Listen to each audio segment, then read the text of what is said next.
Hi everyone, my name is Vaibhav Kumarja. I am a CA final student and I am currently doing my articleship from EY and the Direct Tax domain.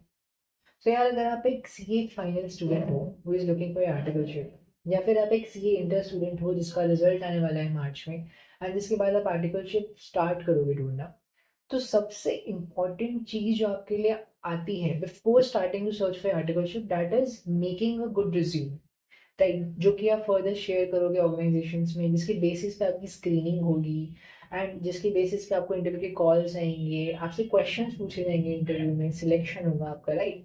सो इतनी सारी चीज़ें depend कर रही हैं आपके resume पे। तो don't be think कि आपका रिज्यूमे बहुत अच्छा होना चाहिए, राइट। बट दिक्कत कहाँ आती है ना, कि अगर आपने कभी आज तक कॉर्पोरेट लाइफ में एंटर नहीं करा है, अगर आपने कभी इंटर्नशिप नहीं करी आज तक, तो आपने आज तक कभी रिज्यूमे बनाया ही नहीं, बिकॉज कभी नीड ही नहीं पड़ी, राइट। बट अब जब आपको रिज्यूमे बनाने की नीड आई है, so you are very confuse कि रिज्यूमे में, एक अच्छे रिज्यूमे में क्या क्या कंटेंट मुझे डालना चाहिए, क्या क्या चीज़ें मुझे डालनी है, क्या क्या इंपॉर्टेंट चीज़ें मुझे ध्यान में रखनी है व्हाइल मेकिंग अ रिज्यूमे, ताकि मेरा रिज्यूमे ऑर्गेनाइजेशंस में शॉर्टलिस्ट हो जाए, मेरे को इंटरव्यू की कॉल्स, राइट। ये सारी चीज़ें आपको बहुत कंफ्यूज करती है कि मैं कैसे पता लगाऊँ ये सब। So in this video I am going to answer all these questions. मैं आपको बताने वाला हूँ कि आप कैसे अपना अच्छा रिज्यूमे बना सकते हो, क्या क्या इंपॉर्टेंट चीज़ें आपको ध्यान में रखनी है while making our resume, right. So let's start the video.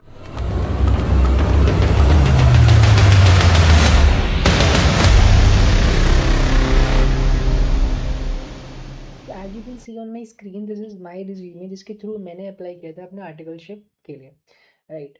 सो इसके थ्रू मैं आपको एक्सप्लेन करता हूँ कि कैसे आपको अपना रिज्यूमे बनाना है। But just to give you disclaimer कि जो फॉर्मेट है मेरे रिज्यूमे का, this is just one of formats, right, one of formats of resume. Format और भी बहुत सारे होते हैं, बट जो प्रेजेंटेशन होती है, जो कंटेंट होता है, वो जनरली कॉमन होता है, राइट।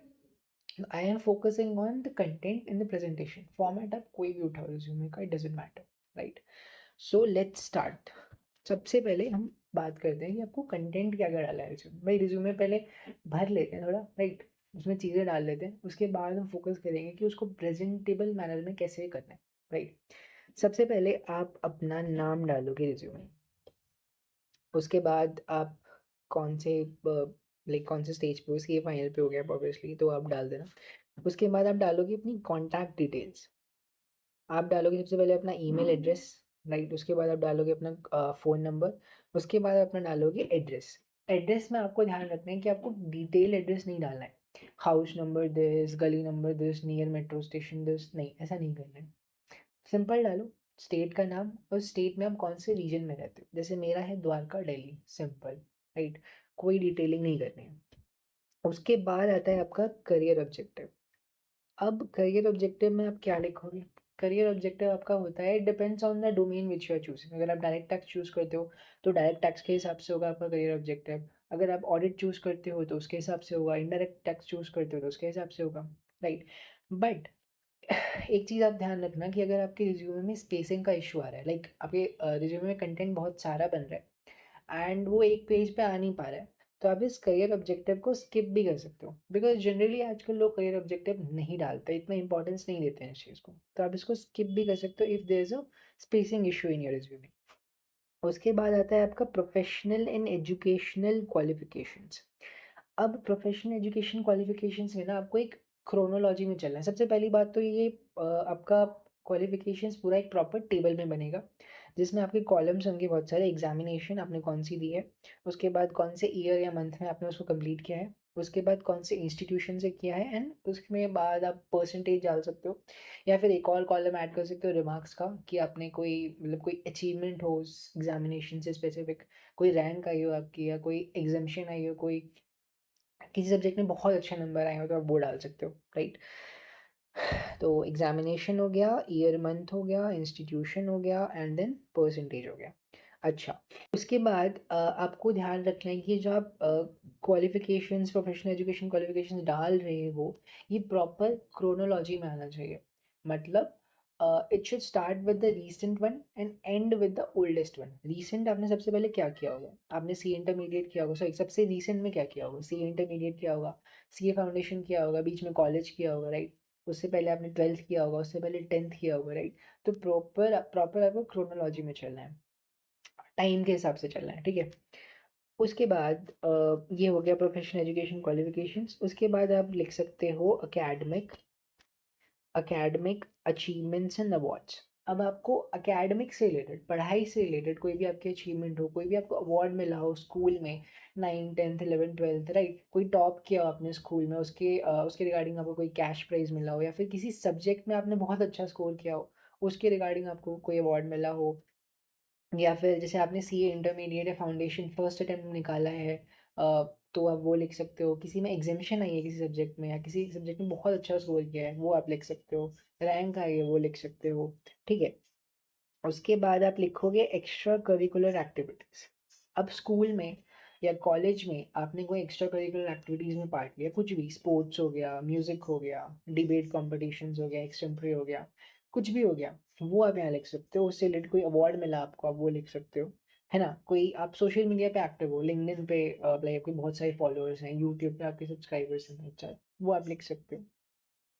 उसके बाद आप सर्टिफिकेशन लिख सकते हो अपने। अब 2 सर्टिफिकेशन तो आपके बहुत कॉमन है, जो आपको आईसीआई ही देता है, वो आपका ओरिएंटेशन वाला और आईटीटी वाला, तो वो तो आप डेफ़िनेटली लिखने वाले हो। उसके अलावा आप और भी सर्टिफिकेशन लिख सकते हो, जैसे एक्सेल का कोई अगर आपने किया हो, सेबी का कोई किया हो, या फिर अगर आपके पास कोई भी सर्टिफिकेशन नहीं है, तो आपने एक साइट का नाम सुना होगा फ़राज करके, वहाँ पे आप जाओ, वहाँ पे आप सर्च करो, जो भी आपको डोमेन पसंद है, लॉ हो गया, टैक्स हो गया, ऑडिट हो गया, उससे रिलेटेड बड़ी ऑर्गेनाइज़ेशन के कोर्सेज़ हैं, ईवाई, पीडब्ल्यूसी, जेपी मॉर्गन, राइट?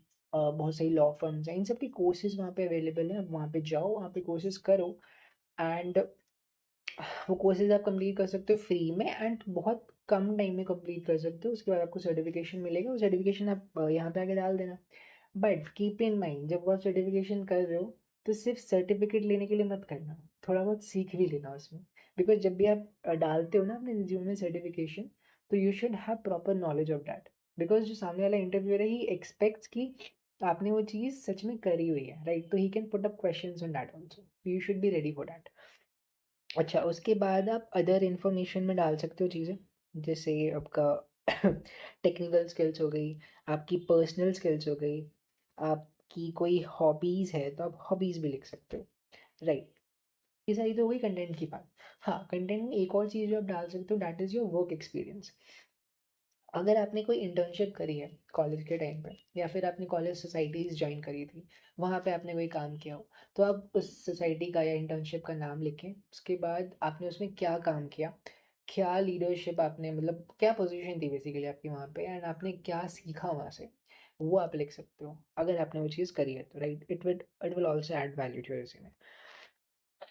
उसके बाद ये सारी तो हो गई कंटेंट की बात। अब बात करते हैं थोड़ा प्रेजेंटेशन पे, कि आपने कंटेंट डाल तो दिया रिज्यूमे में, अब उसको प्रेजेंटेबल कैसे बनाएं? ठीक है, तो उसके लिए कुछ पॉइंट्स हैं जो आपको ध्यान में रखने हैं। सबसे पहली चीज़ है अलाइनमेंट। अब आप देख रहे हो इस रिज्यूमे में, यहाँ से जो स्पेस है, अ, यहाँ से यहाँ से जो स्पेसिंग है, दिस स्पेसिंग, ये वाली, और यहाँ से जो स्पेसिंग है, this is equal, properly aligned. अब ये जो लाइन है, आपको जैसे ये लाइन दिख रही है, दिस इज लाइन। अब आप देख सकते हो मेरा पूरा कंटेंट जो है वो इसी लाइन से स्टार्ट हो रहा है। ऐसा नहीं कि इस लाइन के यहाँ से स्टार्ट हो रहा है, या फिर यहाँ से स्टार्ट हो रहा है, नहीं, इस प्रॉपर इस लाइन के साथ स्टार्ट हो रहा है। जैसे ये टेबल है क्वालिफिकेशंस वाली, तो ये भी इस लाइन से स्टार्ट हो रहा है। अगर ये टेबल सपोज यहाँ से स्टार्ट होती, या यहाँ से स्टार्ट होती, राइट, और या फिर अगर ये एंड हो रही होती यहाँ पे, या यहीं पे एंड हो जाती, तो कितना खराब लगता देखने में, राइट? तो प्रॉपरली अलाइन्ड होना चाहिए आपका टेक्स्ट और आपकी टेबल्स। वो कहते हैं ना, जैसे स्कूल में नहीं सिखाते थे, एक लाइन बना के टीचर सिखाती थी कि इस लाइन के एकदम जस्ट लाइन के पास से स्टार्ट होनी चाहिए आपकी राइटिंग, ना लाइन के इस साइड होना चाहिए, ना लाइन के उस साइड होना चाहिए। तो वही चीज़ यहाँ पे भी अप्लाई करती है। अब उसके बाद अलाइनमेंट के बाद बात आती है स्पेसिंग की। जैसे यू कैन सी, जैसे ये कंटेंट है मेरा, अब इन 2 लाइन्स के बीच में, इन 2 पॉइंट्स के बीच में जो स्पेसिंग है और इन 2 लाइन के बीच, इन 2 पॉइंट्स के बीच में स्पेसिंग है, दिस इज़ सेम, राइट? अगर यहाँ पे 1 है स्पेसिंग, तो यहाँ पे भी 1 है। हर लाइन के बीच में स्पेसिंग इक्वल होनी चाहिए, हर पॉइंट के बीच में स्पेसिंग इक्वल होनी चाहिए। यहाँ पे स्पेसिंग ज़्यादा है, यहाँ पे कम है, ऐसा नहीं चलेगा, राइट? वो देखने में अजीब लगता है। अच्छा, उसके बाद आती है बात फ़ॉन्ट की, राइट? तो फ़ॉन्ट जो है कंसिस्टेंट होना चाहिए आपके रिज्यूमे में। अगर आप कैलिबरी यूज़ कर रहे हो तो पूरे रिज्यूमे में कैलिबरी होना चाहिए। अगर आप एरियल यूज़ कर रहे हो या जॉर्जिया यूज़ कर रहे हो तो पूरे रिज्यूमे में सेम फॉर्मेट होना चाहिए, सेम फॉन्ट होना चाहिए। जैसे आप अगर मेरा रिज्यूमे देखोगे तो पूरे रिज्यूमे में जो फॉन्ट है वो एकदम सेम है। हाँ, बस नाम और इसमें मैंने अलग किया था बिकॉज़ इनको अलग से दिखाना था। बाकी पूरे रिज्यूमे में फॉन्ट इज़ सेम। उसके बाद आती है फॉन्ट साइज़ की। अब हेडिंग्स में जो फ़ॉन्ट साइज़ होता है, जैसे सपोज़ अपने हेडिंग में फ़ॉन्ट साइज़ डाला है 14, तो हर हेडिंग में फ़ॉन्ट साइज़ 14 ही होना चाहिए। जैसे अगला हेडिंग है, ये वाला हेडिंग है, हर हेडिंग में font size should be the same, 14 या 13 जो भी आप रख रहे हो, ठीक है? ऐसा नहीं होना चाहिए कि भाई यहाँ करियर ऑब्जेक्टिव में 14 है साइज़ और प्रोफेशनल क्वालिफ़िकेशंस में 13 कर दिया, फिर एकेडमिक वाले में 15 कर दिया, ऐसा नहीं कर सकते। बहुत ख़राब लगेगा देखने में, राइट? सिमिलर सेम चीज़ आपकी मेन कंटेंट में भी आती है। जैसे ये कंटेंट है आपका, यहाँ पे फ़ॉन्ट साइज़ आप 11 रख रहे हो सपोज़, तो हर कंटेंट में आपको 11 ही रखना है। यहाँ पे भी 11 रखना है, यहाँ पे भी 11 रखना है, यहाँ पे भी, हर जगह। तो फ़ॉन्ट साइज़ भी कंसिस्टेंट होना चाहिए आपका, राइट? उसके बाद एक चीज़ और आपको ध्यान रखनी है कि आपका रिज़्यूमे एक पेज के अंदर एंड हो जाना चाहिए। कितना भी कंटेंट है आपके पास, आप ट्राई करो थोड़ा रिज्यूमे को क्रिस्प बनाने का, ताकि आपका रिज्यूमे जो है वो विद इन अ पेज आपका एंड हो जाए। अगर आप रिज्यूमे ही बना दोगे 2-3 पेज का, तो यार इंटरव्यूअर के पास इतना टाइम थोड़ी है, वो खाली थोड़ी बैठे हैं, उसके पास 1000 रिज्यूमे आते हैं दिन में। वो आपका 2-3 पेज का रिज्यूमे थोड़ी पढ़ने बैठेगा, वो पहले ही साइड कर देगा उसको। तो ट्राई करो रिज्यूमे एक ही पेज के अंदर आ जाए आपका पूरा, ठीक है? एंड ये सारी चीज़ें आपको ध्यान रखनी है रिज्यूमे बनाते वक्त। बट एक और बहुत इम्पॉर्टेंट बात जो बनाने से थोड़ा अलग है, वो है कि जब भी आप रिज्यूमे बना रहे हो तो मेक श्योर कि आप कोई भी झूठ नहीं लिख रहे हो रिज्यूमे में। कोई भी ऐसी चीज़ मत लिख देना जो कि सच ना हो, कि भई मैंने लिख दिया कि मैं क्रिकेट को फॉलो करता हूँ, क्रिकेट मेरी हॉबी है। बट अगर आप क्रिकेट को फॉलो नहीं करते हो एक्चुअली, तो मत लिखना, फंस जाओगे, बहुत बुरा फंसोगे। आप रीडिंग राइटिंग कुछ नहीं करते बुक्स की, बट आपने स्टिल लिखा हुआ है कि मतलब बुक राइटिंग है, बुक रीडिंग जो भी है आपकी हॉबी में है, तो वो आपसे क्वेश्चन पूछेंगे उस पे। और अगर आपने नहीं करा है ये सब, अगर आपने झूठ लिखा है, तो आप बहुत बुरा फंसोगे और वो बहुत गंदा इंप्रेशन डालता है।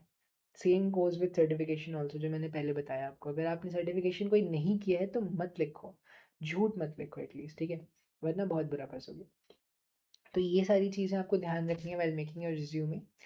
And that's it. अगर आपको कोई डाउट है इसके regarding, then you can ask me. आपने अगर चेक करवाना है अपना रिज्यूमे, बना लिया है आपने, तो you can share your resume with me on LinkedIn. LinkedIn ID description में डाल रखी है मैंने। सो अगर आपको कोई भी दिक्कत है, then you can connect with me on LinkedIn and message me there, right? So that's it for this video. मिलते हैं नेक्स्ट वीडियो में नए टॉपिक के साथ, तब तक के लिए goodbye।